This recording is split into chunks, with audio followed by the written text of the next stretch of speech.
Това е чисто ново. Ужас. Това е направено. Те не са ли залепените? Те са пестили малко от материала, като са го лепнали. Всичко е накриво. Като седи стълба спрямо основата криво, виж го как е. Това е арт инсталация. Това не прилича на ново. Те прилича ли ти на ново това нещо? Виж фугите. Фугата може да си плътиш пръст. Точно толкова. Всяка вид павенци са слагани навсякъде.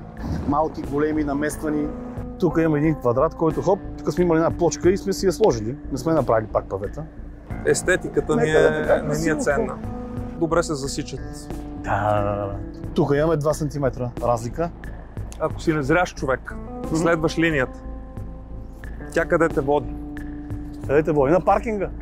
Скосяването не е направено по линията за незрящите. Това, за което ние се шегуваме, че ще налагаме нов стандарт. Качествен ремонт от първия път. Нещо, което не би трябвало да ни бъде тема, но сме стигнали до там.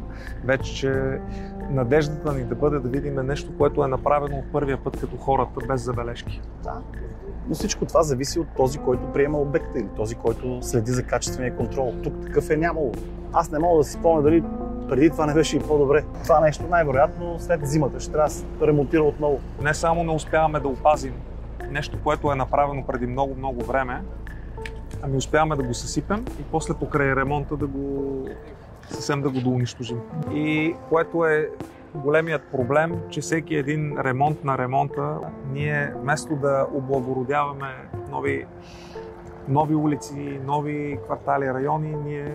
Работи само в интерес на строителните фирми, които правят ремонта на ремонта. Трябва да се спрат тези порочни практики.